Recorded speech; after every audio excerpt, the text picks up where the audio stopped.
ton téléphone. Tov Boker Tov, B'Shem Hashem, Naaseh V'Natzlach, l'Agdil Torah, la Dira Betachlit, Shelirat Shamayim. On est aujourd'hui le 27, autant pour moi je crois. Le jeudi 27 du mois, non, arrête de dire des bêtises. 27 du mois de octobre et le 25 du mois de Tishré. D'accord? Si moi vous voulez m'aider dans les dates, donnez de bonnes dates s'il vous plaît. Sinon, gardez vos cocotiers. Tov, Be'ezrat Hashem, Bracha ve'atzlacha lekol Am Yisrael. Que Akadosh Baruch Hu vous offre une très très belle année. On est dans la paracha de Bereshit, l'Chaim Tovim ou Shalom. Sheniske, l'Agdil Torah, la dira, première paracha de la semaine, première paracha de toute la Torah. Shalea Nehemar, on appelle ça, selon les Mekoubalim, ainsi que les Chachamim, cette paracha s'appelle Sefer HaYesharim. Pourquoi on appelle ça Sefer Yesharim? On appelle ça les livres des justes, des gens qui sont droits, tout simplement parce que ces 12 parachutes, qui est d'ailleurs le livre le plus long des 5 livres de la Torah, les livres de Bereshit, il est gros, on peut dire, oui, effectivement, c'est un livre qui vient nous enseigner principalement, non pas les mitzvot de la Torah. Comme vous avez pu le constater, par exemple, dans la paracha de Bereshit, il y a une seule mitzvah, c'est celle de Pirria Verivia, celle de croisser et multiplier, et c'est tout. Quand on arrive dans la paracha de Noach, on a là-bas, Lech Lecha, Omer Lecha Yesh Ba Mitzvat Achat Mitzvat Mila, celle de la Brit Mila, dans la paracha de Noach, selon le Sefer HaChinuch. Quand on arrive dans la paracha il y a un problème avec ce livre, excusez-moi. D'abord, Mila, c'est dans l'Ech Lecha, je ne sais pas pourquoi il est vu ici. Il manque une page, peut-être, je ne sais pas. Aval Bikitsur Vilaïnian, c'est la paracha de Noach, En Ba Mitzvah, autant pour moi, il y en a chinami. Paracha de l'Ech Lecha, on a la mitzvah de la Mila, où Akadosh Baruch Hu Metzavé et Adam. Mais rien à dire, on n'a pas beaucoup de mitzvot. Mais par contre, ce que nous rencontrerons beaucoup, c'est le nombre de temps que Akadosh Baruch Hu Ishtabach Shemolad va prendre pour expliquer pourquoi il a créé le peuple juif et quels ont été les tenants et aboutissants pour lesquels le Créateur du monde a choisi de nous donner la Torah. Si vous regardez bien, comme on a commencé à le dire hier, avec l'aide d'Hachem, toute la Torah est basée selon un seul principe. Un seul principe. Derech Eretz Kadma la Torah. Le savoir-vivre. C'est là. Le savoir-vivre font partie des choses les plus essentielles et les plus vitales pour notre judaïsme. C'est-à-dire que d'un côté, nous avons les 7 lois Noachides, 7 lois de Noé, qui vont démarrer ici dans la Torah, puisqu'on n'a pas encore les 613 mitzvot, si ce n'est que dans la paracha de Yitro. Nous allons démarrer avec un principe fondamental de prépare un keli, prépare ce que tu es dans tes mochines pour pouvoir y installer la Torah. De là, nous avons une promesse divine. Tout celui qui a de bonnes midot en lui, tout celui qui a un bon cœur dans ce monde, tout celui qui est généreux, tout celui qui a une bonne vision des choses, tout celui qui est capable d'être un homme de la société et non pas un homme de l'individualisme, c'est quelqu'un où tu peux être certain que tôt ou tard, la Torah s'installera chez lui.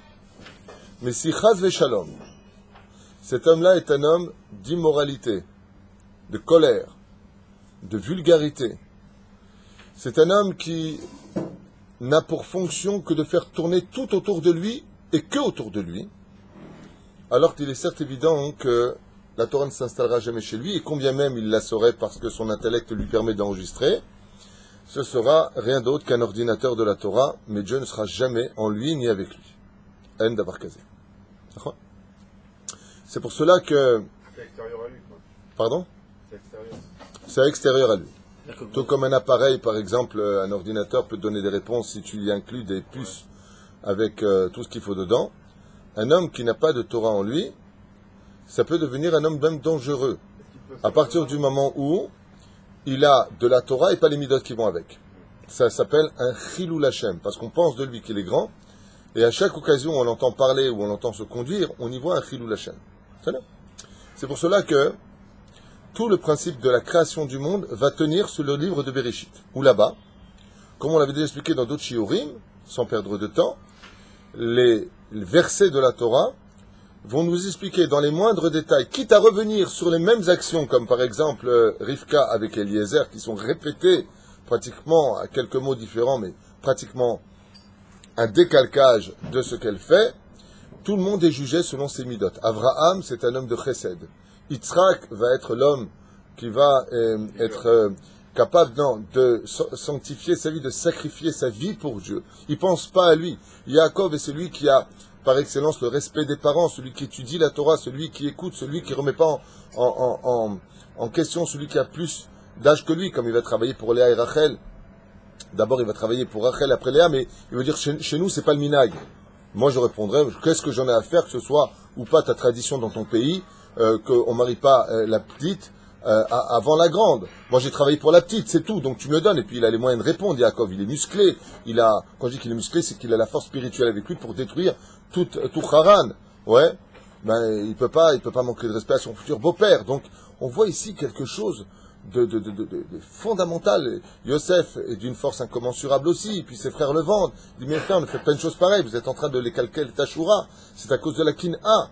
Et la Torah nous parle constamment de la vertu extraordinaire de Moshe Rabbeinu par la suite, jusqu'au don de la Torah, où ça y est, on attaque enfin le côté, maintenant qu'il y a du savoir-vivre dans toutes ces générations qui ont précédé, d'une certaine façon, l'ovulation de cet enfant qui va naître à la sortie d'Égypte, alors Dieu accepte d'y donner la Torah. Et plein d'exemples apparaîtront dans l'histoire, comme celle de Rachel, qui verra, comme on l'a dit hier chez Rabbi Akiva, un homme qui a de bonnes vertus, donc automatiquement, je peux l'épouser celui-là. Pourquoi? Parce que si vraiment il est bon, il a du savoir-vivre, Erpat, lui, il juge les kafsrout, il juge du bon côté les autres, tu peux être certain que la Torah, rien que tu vas la mettre chez lui, elle va commencer déjà à fleurir. À partir du moment où, et les exemples sont très nombreux dans la Gemara, et pour le savoir-vivre. Et ce livre-là s'appelle Sefer Yesharim. Le livre que nous devons tous étudier de façon profonde avant de nous attaquer à Shemot. Pourquoi? Parce qu'avant d'accomplir les mitzvot, d'abord, rectifie ta façon d'être. Rectifie ta façon d'être. C'est pour ça que nous recommençons l'année avec les slichot constamment. Quand on arrive aux slichot, c'est quoi? Chatanu, avinu, pashanu. Et là, on n'a pas fait comme ça, on n'a pas fait comme ça. Alors c'est vrai, il y a deux sortes de derech eretz. C'est pas un cours sur le derech eretz, c'est juste une notion à retenir pour la création du monde. C'est que im en derech eretz en Torah, im en Torah en derech eretz. C'est ce que nous dit la Mishnah dans le 3e chapitre de Masechet Avot. Alors ça veut dire quoi ça? Ça veut dire que nous devons avoir du savoir-vivre sur le domaine entre l'homme et son prochain, mais aussi, im en Torah en derech eretz, il y a aussi le savoir-vivre entre l'homme et son créateur. La Gemara dans Brachot nous dit l'importance de faire des bénédictions. Combien on se doit d'être extrêmement méticuleux sur le fait de comprendre que la terre ne nous appartient pas. La terre d'Eretz Israël la terre en elle-même, le globe, l'univers ne nous appartient pas. Pas que Eretz Israël, tout ça, ça appartient à Dieu. Mais Akadosh Baruch Hu nous dit, ça appartient à moi, mais je vous le donne à vous. La Eretz Natan Ivnei Adam. Tout ça va tenir sur un autre derech Eretz. Il faut savoir que les brachot que nous avons, les bénédictions, quand je prends un café, je dis She'akol Niya Bidvaro ou Dieu She'akol Niya Bidvaro, Baruch Ata Hashem Elokeinu Melech HaOlam, She'akol Niya Bidvaro, c'est du savoir-vivre. Parce que sinon, le Rambam te dit, t'es un voleur. Donc tu manques de savoir-vivre. Quelqu'un qui enseigne la Torah et qui ne fait pas ses brachot, ou qui ne fait pas son Birkat Amazon, ou qui ne dit pas Boré Nefashot, ou la Mechia Val Kalkala, c'est un homme qui n'a pas de Yesharut en lui. Mais pourtant, avec d'autres personnes, il va te dire bonjour, comment allez-vous, installez-vous, ça peut être un bon goy aussi. D'ailleurs, pour approfondir un peu ce sujet-là, j'aimerais m'adresser à un verset un peu bizarre dans la Torah. Et franchement, un verset qu'on lit tout le temps, mais on ne fait pas attention. Voilà ce qu'on nous dit à propos de ce qu'attend Hachem de l'homme. Il y a eu un savoir-vivre qui a été manqué.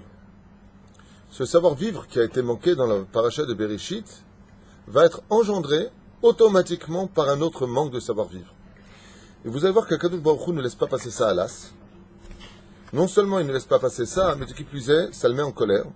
Et la réaction d'Hachem est très bizarre face à cette vision des choses. Alors je vous lis le verset du premier manque de savoir-vivre où Dieu, le créateur du monde, donc, va créer un homme.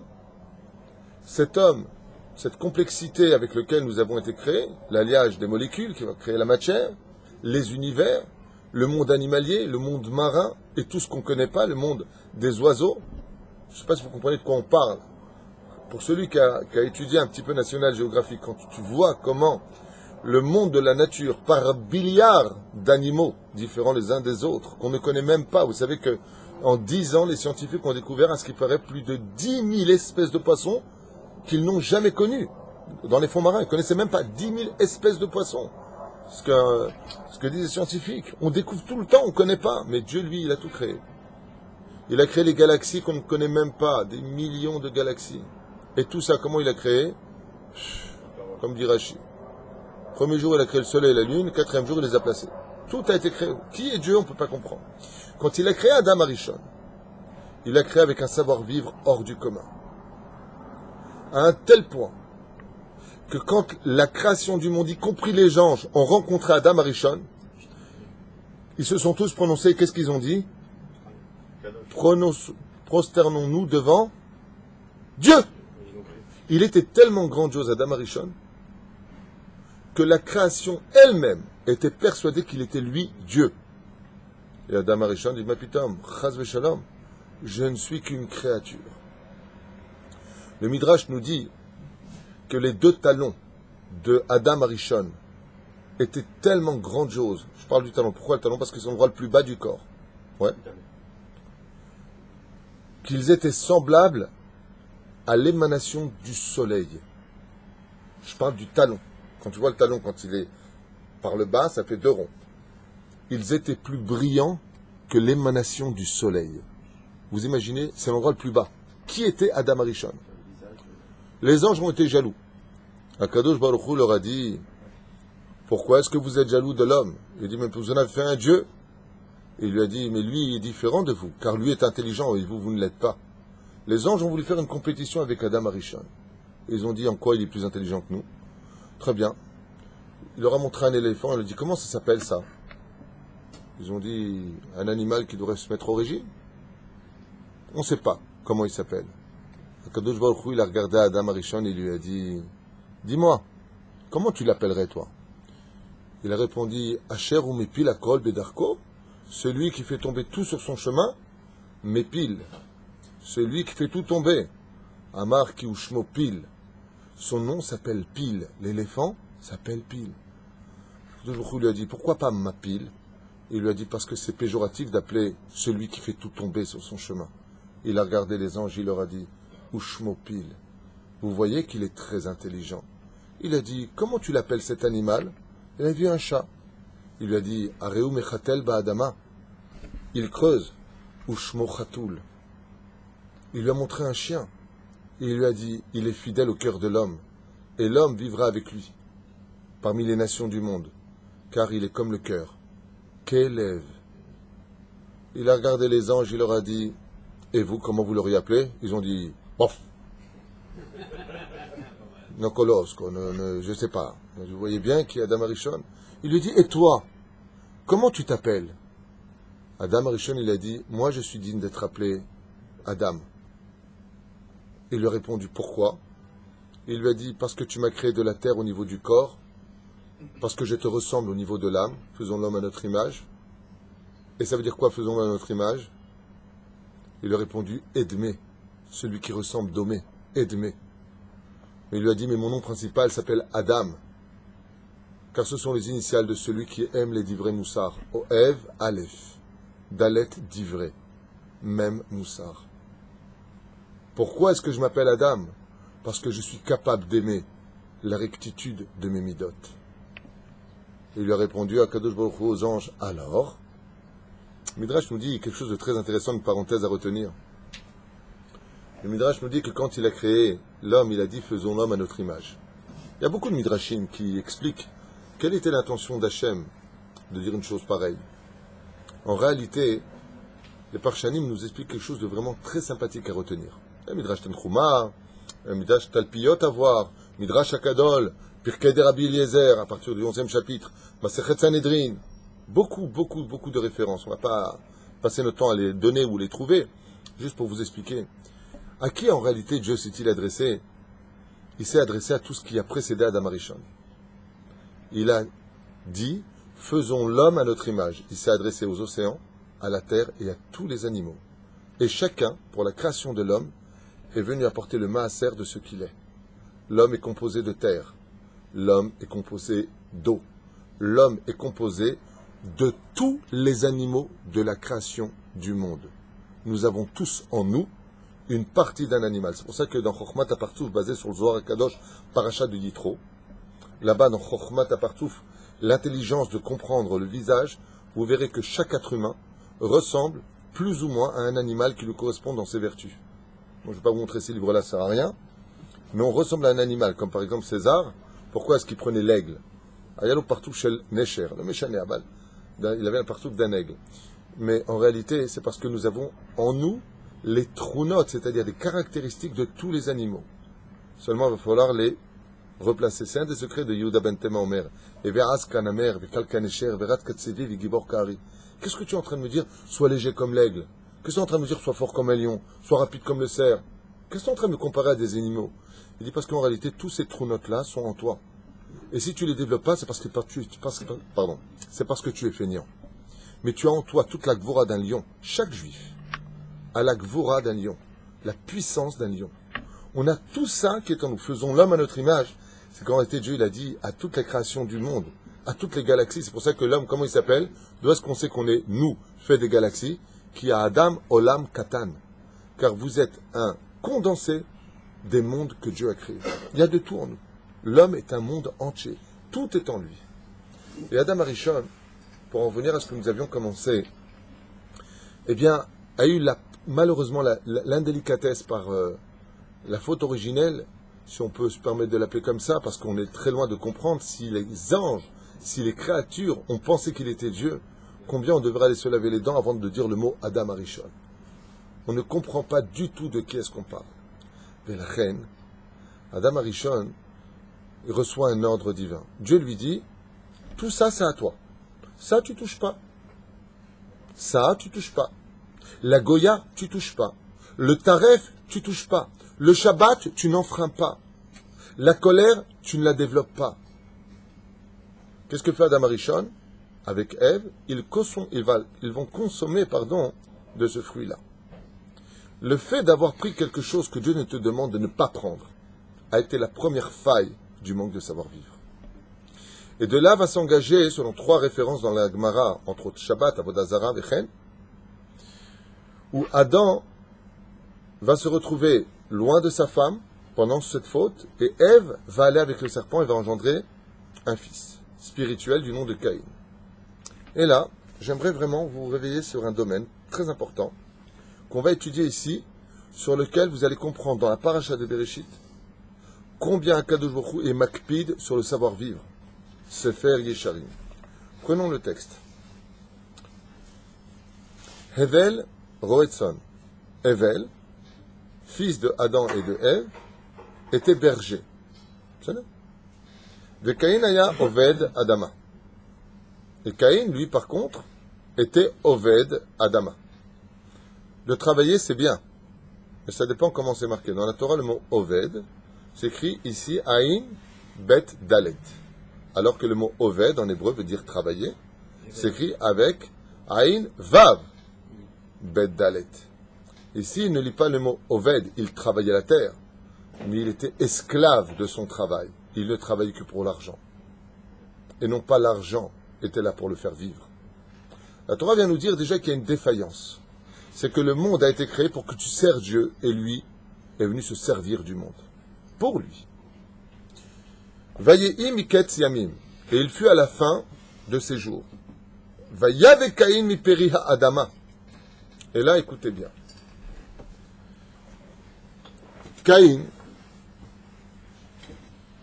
est un personnage exceptionnel, dont l'intelligence dépasse l'entendement. Et il dit à son frère, tu sais, on profite de beaucoup de choses dans ce monde. Peut-être qu'on devrait sacrifier à Dieu quelque chose. Evel, lui, n'y pense même pas. Tout ce que fait Evel, c'est de penser à Dieu tout le temps.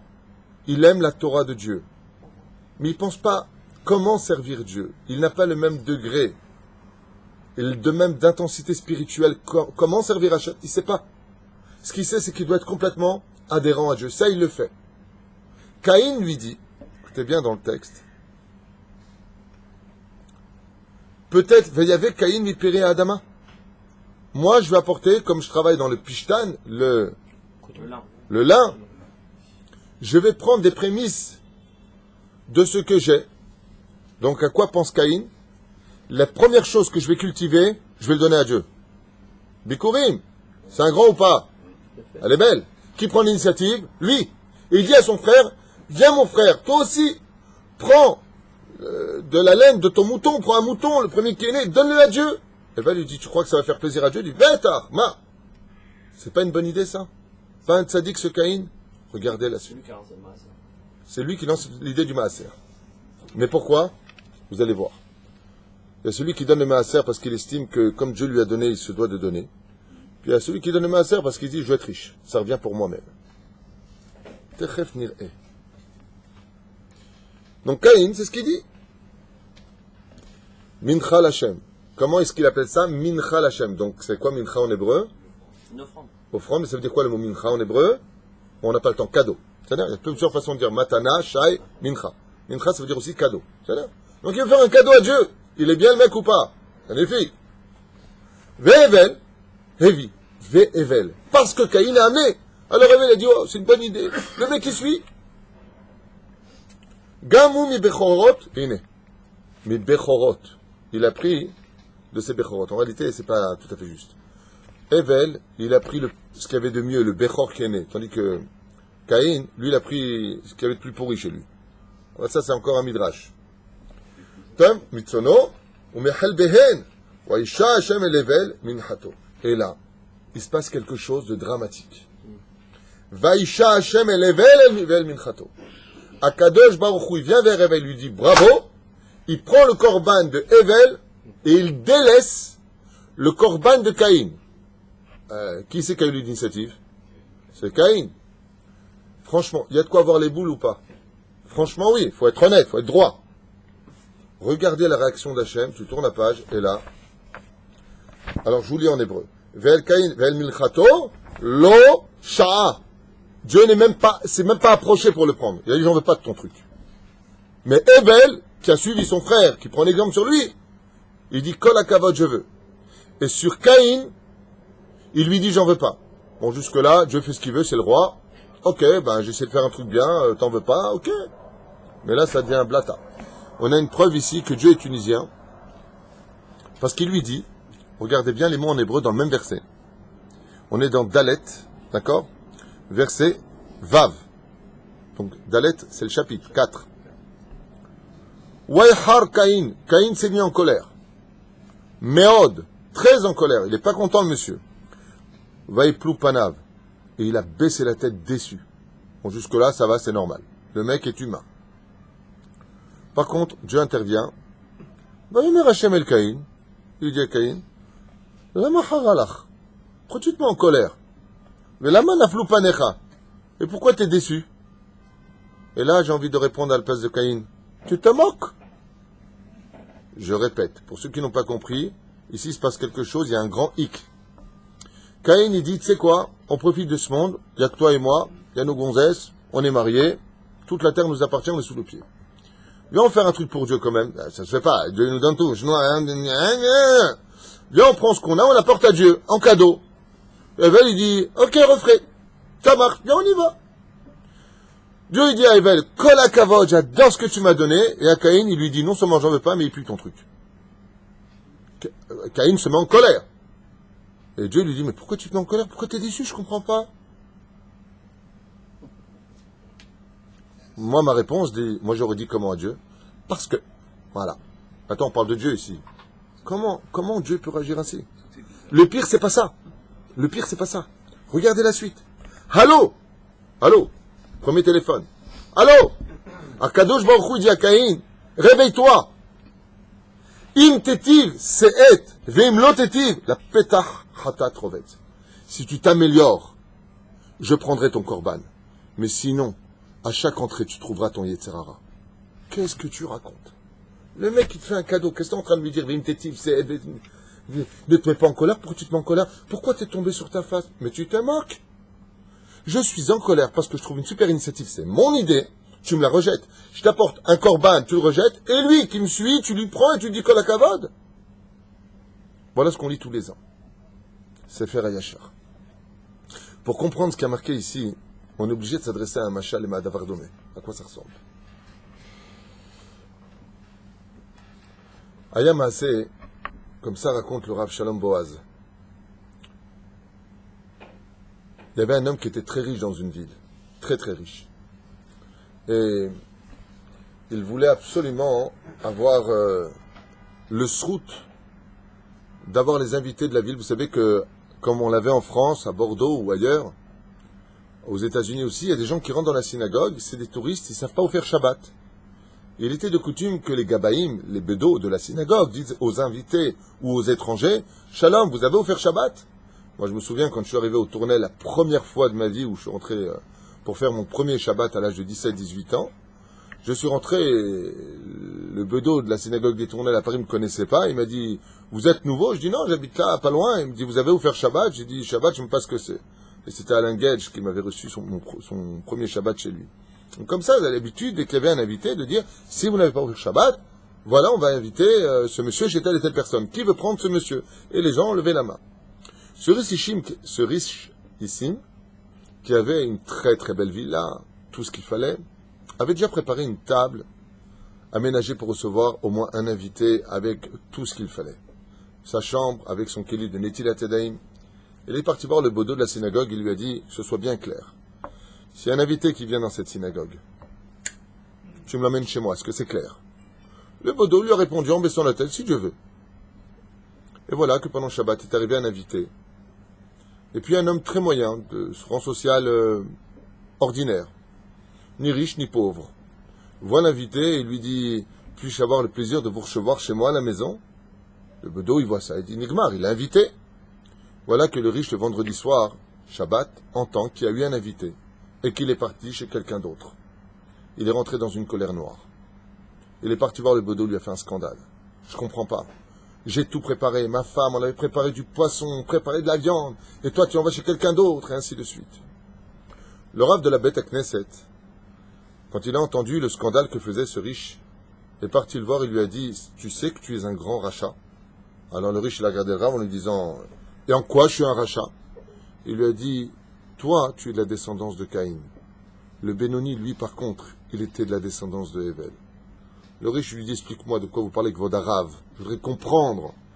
Et il lui a dit, tu vois, quand on veut inviter quelqu'un chez soi à la maison, on ne doit pas penser à soi, à sa mitzvah, à soi, à son lamaba, à soi.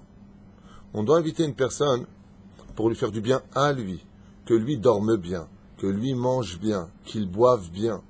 Si tu avais été un homme de bonne vertu, tu aurais dit quoi, il y a eu un invité? Est-ce que le Benoni, celui qui l'a pris, il lui a donné ce que moi je lui aurais donné?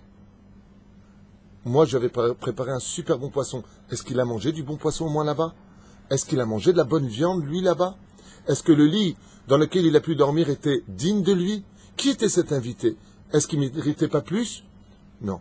Ça ne revient pas sur l'autre. Tout revient sur toi. C'est moi. Je veux l'inviter moi. Je veux faire la mitzvah moi. Fais la mitzvah. C'est un but en soi de rechercher les mitzvot. Mais dans quelle intention? Le Rav lui a dit, ainsi tu es comme Caïn. Quand Caïn a donné l'idée de faire un korban à Hachem, et qu'il a vu que Akadosh Baruch Hu n'a pas voulu de son korban, c'était sa mise à l'épreuve, à lui. Et il lui a dit, quoi? Quoi, tu veux pas de mon korban? Qu'est-ce qu'il aurait dû dire Caïn s'il s'était amélioré? Une tétive, si tu t'améliores. Qu'est-ce qu'a fait Caïn? Il s'est mis en colère.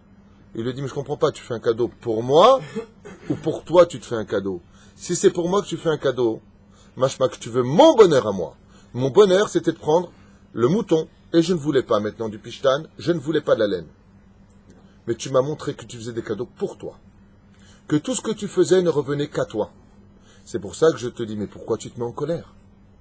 Arrête, si tu es venu en disant, j'ai une idée comment faire plaisir à Dieu, pourquoi est-ce que ce plaisir revient-il sur toi et pas pour moi? Tu aurais dû être heureux en disant, Hachem, Baruch Hashem, on est content, on a essayé de t'apporter 2 cadeaux, au moins il y en a un qui a été pris.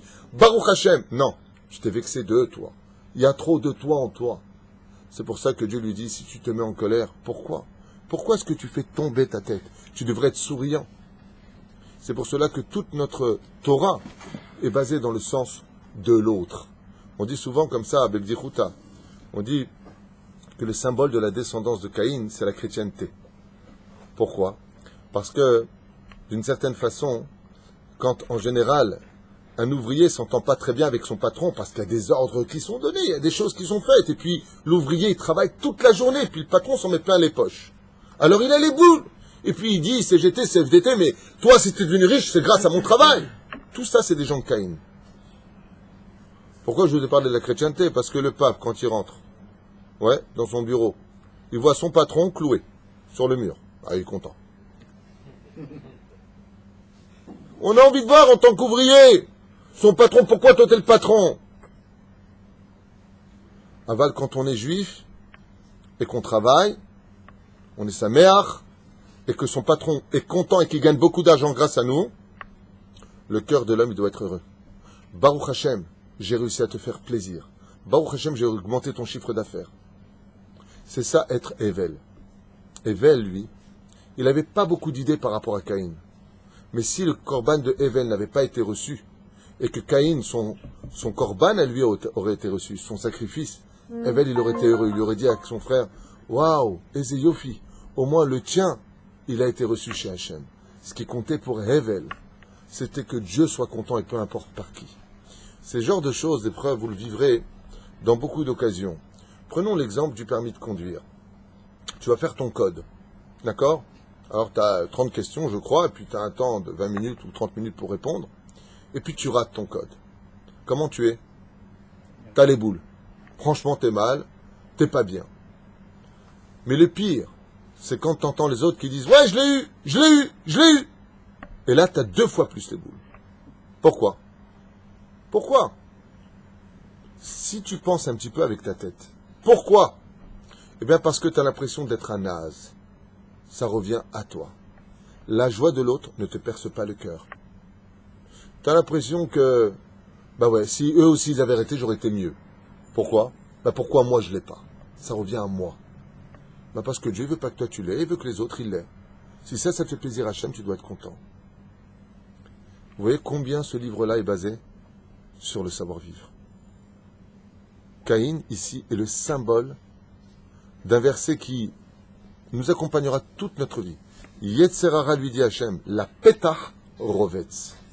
Le Yetzerara se tient à la porte de chacune de tes midot. Si tu n'es pas capable d'être content pour le sort de l'autre, alors Be'emet ataracha. Aya Maaseh, une très belle histoire avec Rabbi Yitzhak de Berdichev, c'est Iloula aujourd'hui, qui a rencontré un homme qui venait de faire une grande avéra. Et à l'image des autres rabbanim qui lui auraient certainement sauté à la gorge, Rabbi Yitzhak de Berdichev lui a demandé comment il allait. Il lui a dit qu'il allait bien. Il lui a dit ce que tu as mangé qui n'était pas caché au moins était bon. Il lui a dit c'était bon. Il lui a dit Tovarshav Tsachlarzor Bitshuva. Et il faut faire tes chouvas avec le même bonheur que tu as fait ta avéra. C'est-à-dire que de condamner. Quoi, t'as fait un péché, en plus t'as profité de ce péché? Tov, les fachot, il s'est régalé. Les fachot, Tov, il y a eu quelque chose. Il faut être Rabbi Yitzhak de Berdichev pour avoir un tel niveau. Il faut le comprendre. Le défenseur d'Israël. Avalze Perouch Adavar, que si au moins il y a eu quelque chose de fait, les fachot Aya Lechatov, tu as pris quelque chose de bien pour cela? Quand tu as l'opportunité, comme Aya Maaseh Beish Echad, il y a eu 2 frères, qui ont un problème avec leur père. 2 frères. Un frère était très aimé de son père, et l'autre n'était pas aimé de son père, pour des raisons qui les regardent. Et alors qu'un des frères galérait énormément pour survivre, l'autre frère avait les portes ouvertes devant lui. Son père lui acheta une belle voiture, une belle maison, toutes sortes de bonnes choses. Et le frère d'à côté, lui, recevait des lettres de la banque. Il était renvoyé s'il ne payait pas. Et sa vie a été très difficile. Jusqu'au jour où il y a eu l'inauguration du nouvel appartement de son frère, acheté par son père cash. Le jour où t'es arrivé, le frère, il a regardé comme ça, il a dit, papa, t'as acheté une voiture? Il lui a dit oui. Et il t'a acheté la maison? Il lui a dit oui. Alors le frère qui galérait s'est mis à pleurer. Il s'est mis à pleurer. Il lui a dit, écoute, faut pas en vouloir à papa. Il lui a dit, mais t'as rien compris. J'en veux pas du tout à papa. C'est pas à mon père que j'en veux. Je pleure de joie. Alors le frère lui dit, comment ça tu pleures de joie? Il lui a dit, mais tu sais ce que c'est d'avoir un appartement qui t'appartient, de ne pas recevoir de lettres de la banque, de ne pas savoir quand est-ce que tu vas déménager, de ne pas savoir combien tu vas galérer. C'est de la joie que je porte. C'est de la joie que j'ai dans mon cœur. Que grâce à Dieu, tu as une voiture. Tu vas pas galérer avec les bus, courir. Si tu as raté le rendez-vous, tu vas y aller à pied. Zenikra Hevel. Ça s'appelle ça, être juif. Mais si, quoi, papa il t'a acheté à toi, il m'a pas acheté à moi? Ça s'appelle Caïn.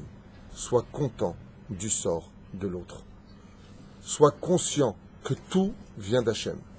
Et que si Hachem, il donne à l'autre et pas à toi, c'est uniquement parce que c'est toi qui es mis à l'épreuve pour voir comment tu vas réagir chez Neymar. Im tetiv. Si tu t'améliores, alors tu auras.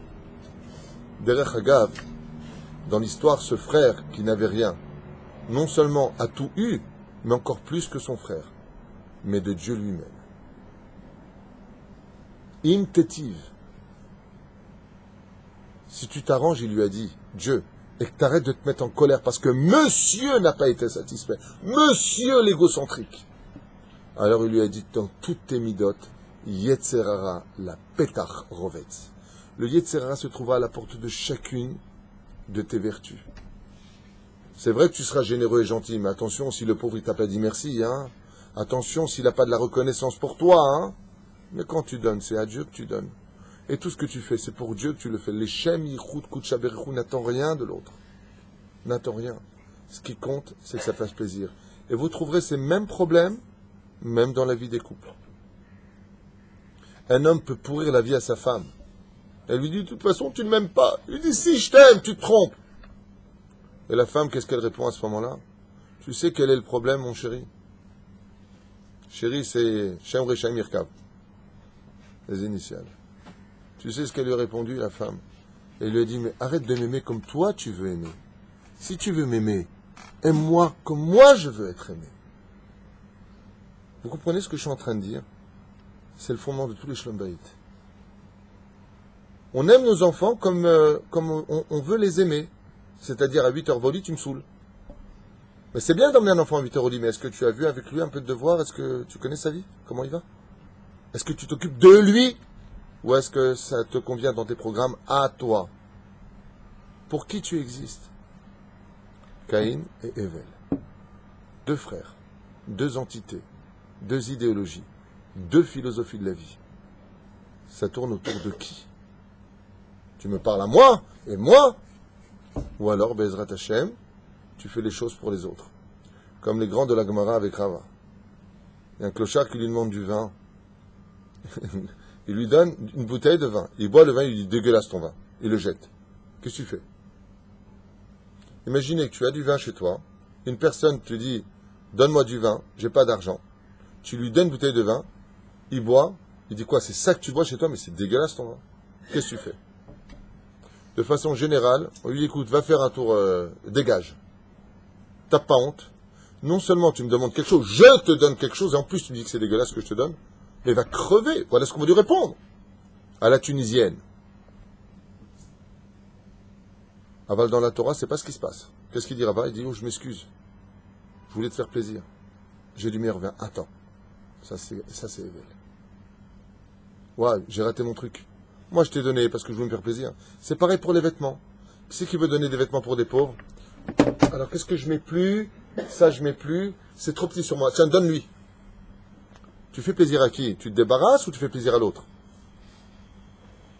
Moi, j'ai un de mes frères, que Dieu le bénisse. Il a travaillé pendant des années pour s'acheter une veste. Ça très très longtemps, il était jeune. J'avais raconté cette histoire. Une veste à l'époque en cachemire, un truc de fou.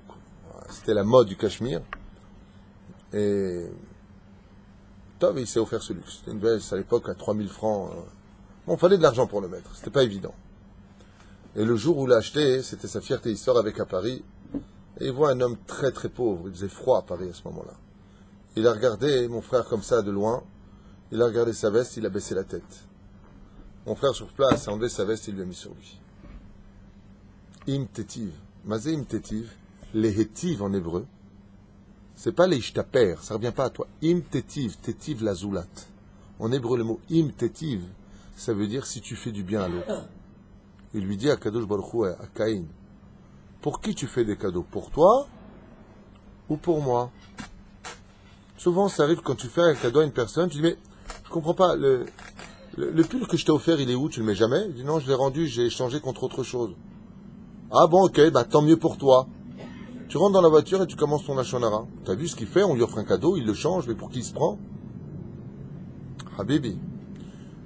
Grâce à Dieu, ça a changé aujourd'hui. Tu mets le ticket dedans en disant, voilà, tu peux le changer si ça ne te plaît pas. Quand tu fais un cadeau, pour qui tu le fais? Est-ce que ça te convient? Est-ce que c'est ça que tu veux? À plus forte raison quand tu payes ce cadeau.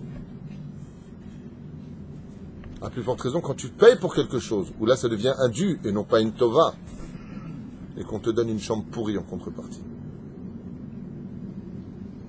Zéperoucha Davar, que l'homme doit apprendre du Sefer Bereshit, que le commencement de toute chose commence par le savoir-vivre. Tistakel regarde bien les versets de la Torah, verset par verset. Regarde comment Akadosh Baruch Hu, quand Adam faute et qu'il se cache, Dieu ne lui dit pas espèce de rachat, je t'ai donné un monde entier, espèce d'ingrat, je t'ai demandé une seule chose, ne touche pas à cet arbre et tu le manges. Pas du tout, pas un mot comme ça. Dieu lui dit, ben, pourquoi tu te caches? Il dit, tu es où? Il n'a pas dit tu es où, il dit tu es où? Où tu es? Il lui a dit, ben, je suis nu, donc je me cache. Il lui dit, t'es nu? Mais comment tu peux savoir que tu es nu? Mais attends, il est psychiatre, Dieu, ou quoi? Il fait de la psychologie. Il veut pas mettre mal à l'aise Adam. Il sait que Adam, pas dans notre technicien, la Gige, il sait que Adam Arishon, il a fait quelque chose de pas bien. Il vient pas lui dire, Racha, tu es Mechalel Shabbat, tu es ceci. Qu'est-ce qu'il lui dit? Ayeka, où tu en es maintenant? Comment tu comptes remonter de la pente dans laquelle tu t'es enroulé? Comment tu comptes comment tu vas faire? Tu es dans telle et telle situation, comment tu vas faire? Est-ce que tu as besoin d'aide, lui dit Dieu? Je t'ai dit de ne pas toucher. Tu as touché, Nachon? C'est pas bien ce que tu as fait. Mais je veux pas te sauter à la gorge. Je vais te proposer tout simplement de remonter la pente. Qu'est-ce que tu en penses? Est-ce que tu veux demander aide? Et au lieu de demander à l'aide d'Hachem, Adam Rishon, au lieu de dire à Hachem, je suis tombé, je suis désolé, le Yetzer Hara était fort en moi, et j'ai pas pu résister. Hachem, comment on fait pour revenir vers toi? Si ces mots-là avaient été dits, il n'y aurait jamais eu tout ce qu'on est en train de vivre aujourd'hui. Mais qu'est-ce qu'il a répondu? C'est la femme que tu m'as donnée. C'est à cause d'elle. Dieu lui dit, mais la femme c'est un cadeau pour toi, pas pour moi. Dieu lui dit, je suis unique, j'ai pas besoin de femme, je t'ai fait juste un cadeau. Et tu dis que mon cadeau est pourri? Tu dis que mon cadeau est pourri? Tu rajoutes de l'huile sur le feu, Adam. Donc il va... Adam, tu rajoutes de l'huile sur le feu. Vezé Pérouche à Davar, que c'est le serpent. Et le serpent, qu'est-ce qu'il aurait dit s'il avait dit au serpent, pourquoi tu les as fait fauter? Le serpent lui aurait dit, parce que j'étais jaloux, parce que j'étais le premier ministre de tous les anges, parce que j'étais jaloux de la femme de Adam Arishon, de son vêtement. C'est pas parce que c'était son tafkid? Ça, c'est la finalité des choses.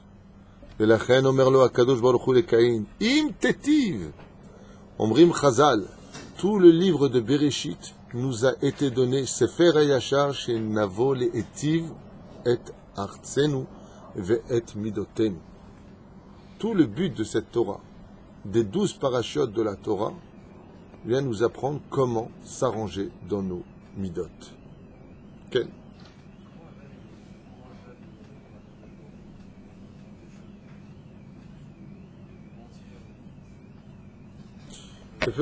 Toi, tu poses une question intéressante qu'on a déjà vue ensemble, mais elle est en rapport avec le sujet.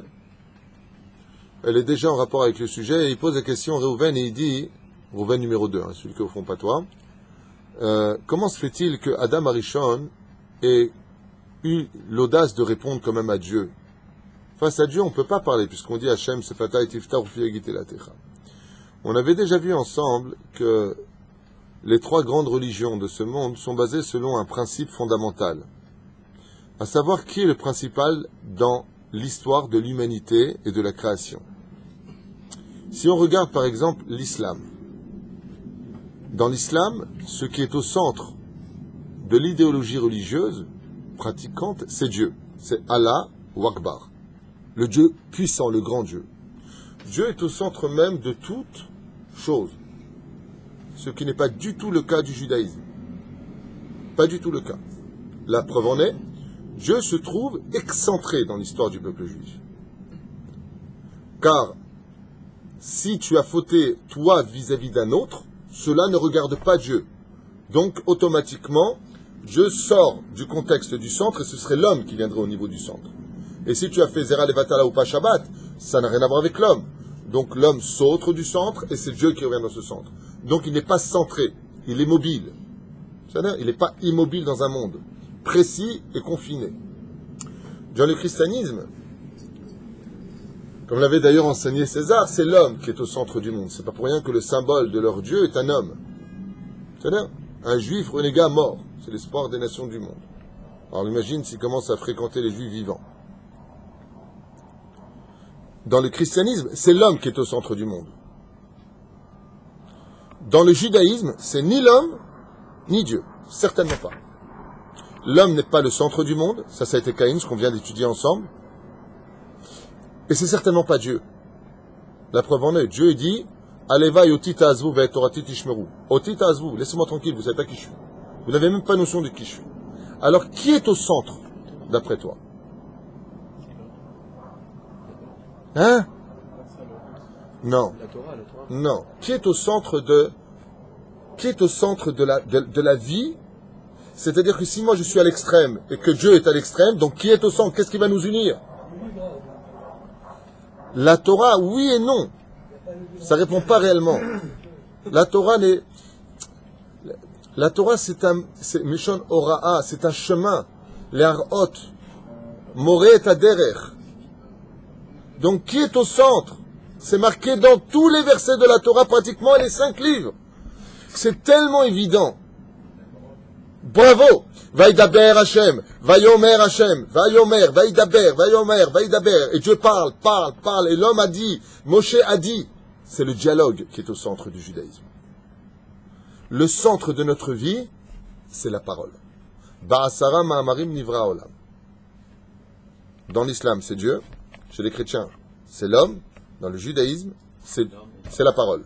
Un homme est malade. Un homme est souffrant. On revient au centre de la vie du juif. Prie, parole. Dieu, arrête-lui la maladie. Et pour qui tu te prends? Je me prends pour rien. J'utilise la volonté divine. Dieu veut le dialogue. Et c'est ce qu'il propose en paracha de la faute. Ayeka, où es-tu? Je veux donc une réponse. Alors on fait la volonté de Dieu. Dieu veut que l'on dialogue avec lui. La hitbo des doutes, la prière. Hashem sefatay tiftar ufiagid teilatecha. Dieu veut que l'on parle. On parle avec lui. Le monde a été créé pas simplement par la parole. Je vais changer les choses. Le monde a été créé pour la parole. C'est pour ça que quand il va créer l'homme, Ankelos vient tout de suite et dit Nefesh Emalela, une âme qui parle. Mais non, un beau gosse qui est né. Super grand, rempli de lumière, tout le monde le prenait pour Dieu. C'est pas ça le but de la création. Le but de la création, c'est pas si t'es beau, si t'es moche, si t'es grand, si t'es petit, si t'es gros, si t'es maigre, si t'as de l'oseille ou pas. Le but de la création appartiendra à celui dont la parole s'est rentrée dans les oreilles de Dieu, si on peut accepter ce symbole, et c'est celui qui est capable de recevoir aussi la parole de Dieu. Tu comprends la différence? C'est pour ça que dès qu'on parle d'un des grands personnages, Moshe Rabbeinu, le plus grand des prophètes, c'est quoi un prophète? C'est celui qui parle avec Dieu. Lech l'Avram qui ishnaviu. Vache Avram, c'est un prophète. Et qu'est-ce que tu veux me dire? Ben, il parle avec Dieu. Lech lecha l'Artzecha. Vayomer Hashem el Avram, lech lecha. Dieu s'adressa à Avram et lui dit, pars. Tu comprends ce que je te dis? Donc, comment est-ce qu'Adam Arishon, il prend l'audace de répondre à Hachem? Parce qu'il est né avec une base essentielle sur laquelle toute la création du monde intervient. Et pour finir, je vais même rajouter quelque chose que j'avais déjà enseigné sur les Midrashim. Et voilà ce que je vais te dire. Écoute bien. Écoute bien pour répondre à la question. Vayomer Caïn, l'élève alpha Avdalim. Vayomer Caïn, Caïn dit, El Hevel Achiv, à son frère Hevel. Vayehi be'otam basade. Vayakam Caïn, alors qu'il se trouvait au milieu des champs. Vayakam Caïn, Caïn se leva. El Hevel Achiv veyargeu. Et il se leva et le tua. Je répète en français maintenant pour que vous compreniez bien ce qui se passe. Caïn dit à Hevel, son frère, alors qu'il se trouvait dans le champ, se leva Caïn sur son frère Hevel et le tua. Qu'est-ce qui ne va pas dans le verset? Il a dit, mais en fait, il a rien dit. Bravo! Fitoussi met le doigt en plein dans le mille. Quand tu viens, tu dis, Caïn a dit à Hevel, la suite logique aurait été de, ben voilà mon frère, je voudrais te dire, j'ai un peu les boules, tu comprends, t'es relou toi, c'est moi qui donne les idées, c'est toi qui en profites, je sais pas, parle! Tu dis, il a dit. Quel dialogue? Vayomer Caïn et Hevel arrive. Point. Il se trouvait dans le champ, il le tua. Mais quel rapport? Il a tué le dialogue, donc il y a le meurtre. Là où il n'y a pas de dialogue, écoutez bien ce que je vous dis. Entre patron et ouvrier, entre mari et femme, entre père et enfant. S'il n'y a pas de dialogue, vayargeu. C'est la mort qui a le droit de s'installer dans le couple, dans la vie, dans la société. Il faut parler, c'est le but du monde. Il y a un domaine où des fois, le dialogue n'a plus sa place. C'est face à la mauvaise foi. Alors il faut agir. C'est ce qui se passera avec le Mashiach. Les nations du monde sont remplies d'une telle mauvaise foi. UNESCO, qui ne reconnaît pas le Kotel comme étant un lieu qui appartient aux Juifs. C'est-à-dire tout le monde au monde le sait. Mais la mauvaise foi est si grande que là, il faut agir. Viendra le Mashiach, qui viendra faire sauter la tête à tous ces gens qui sont remplis de mauvaise foi, selon la Torah. Chez Neymar Vatetse, Chushim ben Dan. Est sorti un nom de Chushim, au Tchot Mashiach ben Dan, pour juger. Lui, il ne parlera pas. Pourquoi il ne parle pas? Non, pas parce qu'il est muet. Il ne parle pas avec ceux qui ont de la mauvaise foi. Il n'y a pas de dialogue avec la mauvaise foi, car la mauvaise foi, c'est d'être capable de comprendre la vérité, mais de la réfuter malgré tout. Ouais, et ça, il a été mauvaise foi en disant, il est où le papier, donc il a dit... Exactement. Dans la paracha de Hevel avec Caïn, on a besoin de préciser Hevel Achi. On sait que c'est son frère. Pourquoi on peut dire Hevel Achi, son frère? Top, ça c'est encore un autre sujet, tout simplement parce que tu verras que le mot Achi est souvent utilisé dans la Torah par les mécréants. C'est-à-dire que pour s'approcher, voilà, pour s'approcher, comme il lui dit, Yaakov, tu viens comme un frère ou comme Esav? Ça veut dire quoi? Lui, il lui répond comme un frère, mais il vient le mordre. Fais très attention à tes ennemis quand ils se disent être tes grands frères. Je parle des États-Unis, je suis clair dans mes mots. Fais très attention. Chez les musulmans aussi, ils disent souvent Afrique. Oui, mais fais très attention. C'est là. Quand tu as un copain qui te dit « Hé mon frère, on est frères », attends-toi à ce qu'il te plume. C'est tout. C'est rare de trouver des gens qui vivent réellement la notion de Achi. C'est là. C'est pas pour rien que le mot Ach en hébreu veut dire cheminée, celui qui brûle et qui laisse passer du feu qu'on ne peut pas respirer. C'est souvent des amis qui se sont appelés frères qui ont pris la femme de leur Yarni copain. Méfiez-vous, on n'est pas amis comme ça facilement. Rabbeinu dit ça, un seul ami sur terre, c'est déjà un miracle. Moi j'ai plein d'amis, un d'avoir casé. C'est pour ça que vous m'appelez mon ami à chaque fois. C'est pour ça que vous m'appelez mon ami à chaque fois. Si tu veux, c'est à cause de 30 millions. Par contre, eux, ils ont beaucoup d'amis, 30 millions d'amis. On avait dit au début qu'on était moins de... Méfie-toi. Par contre, si tu es capable, si réellement tu es capable de vivre chaque juif comme un frère, avale vraiment, sans intérêt, sans aucune, je dis bien aucune idée, et que tu vis chaque Bat Israël comme une sœur, que Bémet pour toi c'est vraiment comme une sœur, alors Bémet tu es quelqu'un de très accompli. Caïn, c'est celui qui a les bonnes idées. Et il dit, Hevel, mon frère. Mon frère veut dire quoi? Veut dire tout simplement que je suis capable de te surveiller et de surveiller ce qui est bon pour toi, parce que je t'aime toi. Achi, celui qui est proche de moi. Celui qui est capable d'un tel contexte, comme les grands de la Torah, qui appelaient chaque personne comme mon frère. Ken? Pourquoi ils se considéraient chacun comme un frère? Comment? Zeperouch Adava. Mais ceux qui te disent, Makore Achi, t'as pas une cigarette? Non, tu es mon frère parce que j'ai besoin d'une cigarette qui est dans ta poche. Donc comme je la veux, alors toi, moi, on est comme des frères. T'aurais pas refusé à ton frère, donc tu vas me donner la cigarette. Mais une fois qu'il a la cigarette, t'es pas Achi, t'es même pas cousin, rien du tout. Aval Sheli Tzadikim, Ayam Aseh Meod Ma'anien avec le Admour de Belz. Zatzal. Enfin, le Admour de Belz, il y a un homme qui vient le voir et qui lui demande une somme d'argent importante. Et il pleure. Ma fille est malade. Les médecins ont dit qu'il fallait des médicaments tous les mois. Ma femme, elle est en dépression. Elle est suivie par un psychologue. Ça coûte tellement d'argent. Et il commence. Et le Admour de Belz, il pleure. Et il pleure. Je parle de ça il y a plusieurs siècles en arrière, Ken. Et il pleure. À un moment, il y a un chassid qui rentre. Qui dit, mais c'est pas possible. Mais c'est pas possible. Il n'est pas encore là, ce charlatan. Sa femme, elle n'est pas du tout malade. Sa fille n'a aucun problème. Son fils, il va super bien. Il se fait de l'oseille comme ça. Il vient voir le Admour de Belz qui était en train de pleurer avec le pauvre charlatan. Et il lui dit, je dis que je suis en cours. Et il lui dit, Vodarav. Il dit quoi? Il dit, mais ce monsieur, il vous ment. Sa femme va très bien. Son fils va très bien. Sa fille va très très bien. Ils habitent dans mon quartier. Je les connais. Il fait ça dans toutes les synagogues. De ville en ville. L'Admour de Belz, il regarde comme ça, le dit charlatan, il le prend par les mains, il lui dit avec les yeux qui se sèchent comme ça de ses larmes, il lui dit, Bémet, votre femme va bien? Alors il lui dit,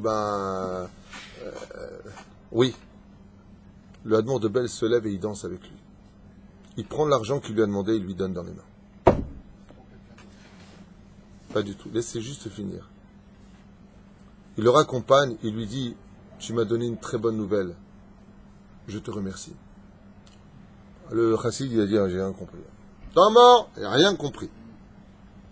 Il a répondu, l'Admour de Belz, ce monsieur, il ment tellement bien, que quand il m'a dit que sa femme était dans un état comme ça, que sa fille, pour moi, chaque juif est comme un frère.